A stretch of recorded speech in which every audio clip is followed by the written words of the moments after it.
Russo-Japan War 1905. How Japan defeated the mighty Russia. दोस्तों 20th century कई बड़े और छोटे वॉर्स का साक्षी रहा है। फिर चाहे वो दो वर्ल्ड वॉर्स हों या फिर छोटे मोटे रीजनल वॉर्स। इंटरनेशनल स्केल पर हुए वॉर्स ने समय समय पर बैलेंस ऑफ पावर को शिफ्ट किया है, जहां किसी एक पावर का डाउनफॉल हुआ और दूसरे का राइज। ऐसा ही एक वॉर 1904-105 में एम्पायर ऑफ जापान और रशियन एम्पायर के बीच हुआ था, जिसमें जापान ने रशिया को लैंड और सी दोनों फ्रंट्स में बुरी तरह से डिफीट किया। ये वॉर आज वेस्टर्न कंट्रीज में बहुत प्रसिद्ध नहीं है, जैसे कोरियन और वियतनाम वॉर थे, लेकिन इस वॉर के इंपॉर्टेंस को अंडर एस्टिमेट नहीं किया जाना चाहिए, क्योंकि ये पहला मॉडर्न वॉर था जिसमें एक छोटे एशियन देश ने एक टेक्नोलॉजिकली एडवांस्ड और पावरफुल यूरोपियन पावर को डिफीट किया था। ये वॉर इसलिए भी इंपॉर्टेंट था क्योंकि इसने वेस्टर्न पावर्स की उस कल्चरल हेजेमनी को भी चैलेंज किया जिसके तहत उन्होंने पूरी दुनिया में अपने डोमिनेंस को जस्टिफाई किया था। व्हाइट मैन्स बर्डन जैसी अनसाइंटिफिक थियरीज इसी कल्चरल हेजेमनी का नतीजा थीं, जिनके तहत वेस्टर्न पावर्स ने ईस्टर्न पावर्स को बारबेरिक और अनकल्चर्ड बताकर उन्हें कॉलोनाइज करने की कोशिश की। ऐसी थियरीज ने कहीं न कहीं एशियन देशों के खिलाफ एक साइकोलॉजिकल वॉरफेयर भी छेड़ा था, जिसके तहत वहां के लोग खुद को इंफीरियर समझने लगे थे। लेकिन जापान द्वारा रशिया को डिफीट करना एक ऐसा एग्जाम्पल बना जिसने पूरे एशिया में चल रहे एंटी कॉलोनियल स्ट्रगल्स को और मजबूत बनाया और वहां के लोगों को एक कॉन्फिडेंस दिया, क्योंकि इस वॉर ने कहीं ना कहीं वेस्टर्न सुपीरियॉरिटी के मिथ को बर्स्ट किया था। हमारी आज की कहानी इसी वॉर की है। आज हम देखेंगे कि इस वॉर के क्या इंटरनेशनल कॉन्सिक्वेंसेस थे और इस कॉन्फ्लिक्ट ने वर्ल्ड हिस्ट्री को किन मायनों में इंपैक्ट किया। सबसे पहले देखते हैं कि इस कॉन्फ्लिक्ट के क्या कारण थे। चलिए शुरू करते हैं। Causes of war. दोस्तों, रशिया और जापान के बीच इस कॉन्फ्लिक्ट के शुरू होने के पीछे कुछ स्ट्रेटेजिक इश्यूज थे और साथ ही कुछ इंटरनेशनल कॉन्टेक्स्ट और पर्सनल फैक्टर्स भी थे। रशिया के एक्सपेंशनिज्म और जापान की रैपिड मिलिट्री ग्रोथ के कारण दोनों पावर्स के बीच ईस्ट एशिया में मिलिट्री, पॉलिटिकल और कमर्शियल इंटरेस्ट्स को लेकर संघर्ष शुरू हुए। दोनों कंट्रीज ने कोरिया और मंचूरिया पर अपनी टेरिटोरियल क्लेम्स किए। दोस्तों, मंचूरिया आज के नॉर्थ ईस्ट चाइना का एक रीजन है। उस समय यह रीजन का कुछ भाग रशिया में था और कुछ चाइना में। रशिया किसी भी हालत में इस रीजन में एक आइस फ्री पोर्ट चाहता था, जो उसे पैसिफिक ओशन का एक्सेस प्रोवाइड करता। अभी तक उनके पास इस पर्पस के लिए व्लादिवोस्टॉक था, लेकिन पहली समस्या यह थी कि यह पोर्ट साल में 3 महीने फ्रोजन रहता था, और दूसरी ये कि यह पोर्ट जापानीज सी में था, जिसके कारण जापान रशियन फ्लीट पर नजर रख रहा था। दोस्तों, आइए इस पोर्ट इशू के बारे में थोड़ा डिटेल में जानते हैं। Historical perspective of issue. दोस्तों, 1891 में रशिया के एम्परर जार अलेक्जेंडर III ने अपने बेटे जार निकोलस II को ट्रांस साइबेरियन रेलवे बनाने का ऑर्डर दिया। ये रेलवे मॉस्को से व्लादिवोस्टॉक तक चलने वाली थी और लगभग 9,000 किलोमीटर लंबी थी। इस रेल लाइन का कुछ हिस्सा चाइनीज टेरिटरी से होकर गुजरता था। इसके लिए 1896 में रशियंस ने चाइना के साथ एक ट्रीटी साइन की, जिसके मुताबिक रशियंस चाइनीज मंचूरिया से बिना किसी प्रॉब्लम के पास हो सकते थे। 1898 में रशियंस एक और टेरिटरी लियाओतुंग पेनिनसुला को लीज पर लेने में सफल रहे। ये पेनिनसुला मंचूरिया का ही हिस्सा था। इस पेनिनसुला में पोर्ट आर्थर भी था। पोर्ट आर्थर एक आइस फ्री पोर्ट था और येलो सी से डायरेक्टली कनेक्टेड था। रशियंस को यही चाहिए था, लेकिन जापान को रशिया के इस ईस्टवर्ड एक्सपेंशन से प्रॉब्लम थी। कुछ साल पहले 1894-95 में हुए फर्स्ट साइनो जापानीज वॉर में जापान ने कोरिया में चाइनीज पावर को एलिमिनेट करके लियाओतुंग पेनिनसुला पर कब्जा कर लिया, पर जर्मनी और फ्रांस के साथ मिलकर रशिया ने जापानीज एम्परर को प्रेशराइज किया पेनिनसुला गिव अप करने के लिए, जिसके चलते 1895 में ट्रीटी ऑफ शिमोनोसेकी साइन की गई।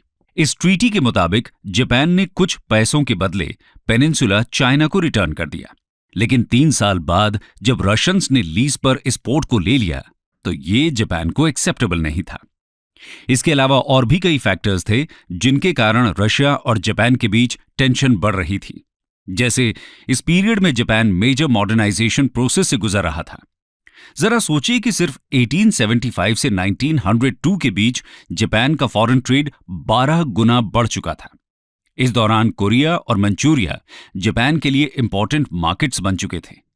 इसके अलावा बाकी सभी मॉडर्न कंट्रीज की तरह रशिया और जापान भी आर्म्स रेस में लगे हुए थे।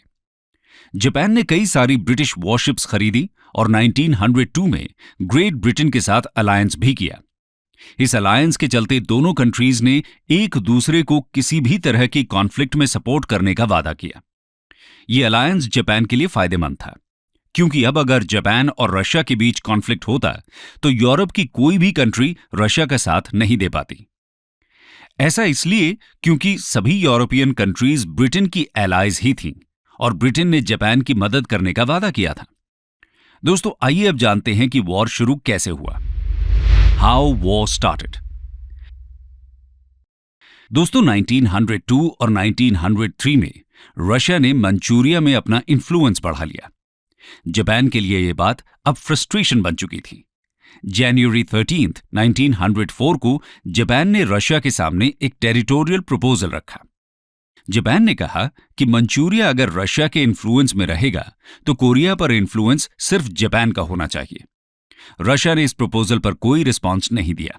जब सारे नेगोशिएशंस रुक गए, तब 8 और 9 फरवरी 1904 की रात जापानीज डिस्ट्रॉयर्स ने पोर्ट आर्थर और चेमुल्पो, जो कोरिया में है, वहां खड़े रशियन वॉरशिप्स पर एक सरप्राइज अटैक किया और 10 फरवरी को जापान ने वॉर डिक्लेयर कर दिया और इस तरह दोनों पावर्स के बीच वॉर स्टार्ट हुआ। दोस्तों, अब नजर डालते हैं वॉर के इंपॉर्टेंट इवेंट्स और टाइमलाइन पर। Timeline of war. जैसा कि हमने बताया कि जापान ने रशियन शिप्स पर एक सरप्राइज अटैक किया। यह अटैक रशिया के लिए डिजास्ट्रस साबित हुआ। इस अटैक से पोर्ट जापान के हाथ में तो नहीं आया, लेकिन रशियन स्क्वाड्रन को उन्होंने पोर्ट में ही घेर लिया।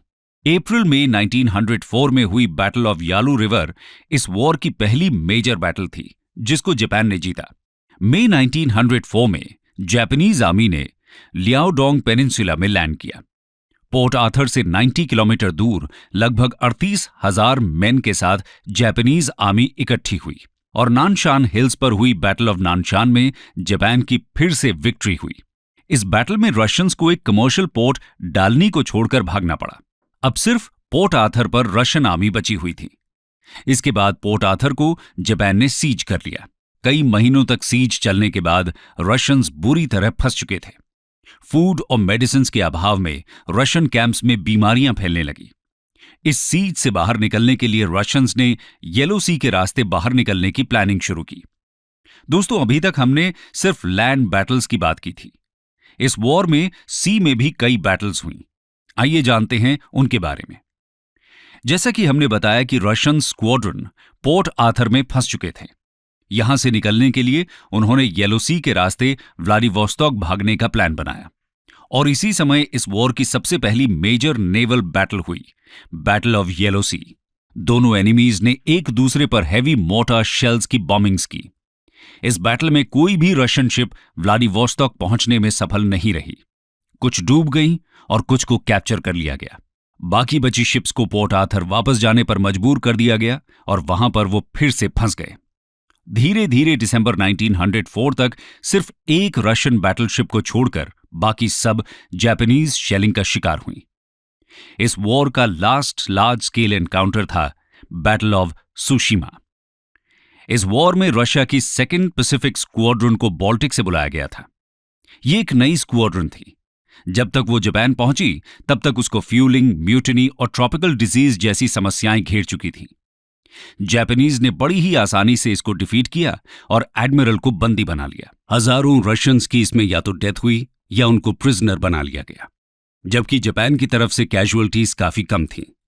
दोस्तों, ये battle of Tsushima decisive battle साबित हुई और वॉर में जापान की विक्ट्री हुई, जिसके बाद दोनों कंट्रीज के बीच पीस सेटलमेंट हुआ और इसको ट्रीटी ऑफ पोर्ट्समथ बोला गया। आइए जानते हैं क्या थी इस ट्रीटी के टर्म्स। Treaty of पोर्ट्समथ। दोस्तों, जापान ने विक्ट्री तो हासिल की, लेकिन जापानीज फोर्सेस एग्जॉस्ट हो चुकी थी।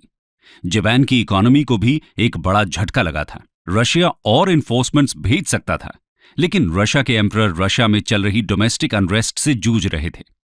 इसी कारण दोनों पार्टीज ने अगस्त 1905 में पीस नेगोशिएशंस शुरू किए और सितंबर 1905 में ट्रीटी ऑफ पोर्ट्समथ साइन हुई।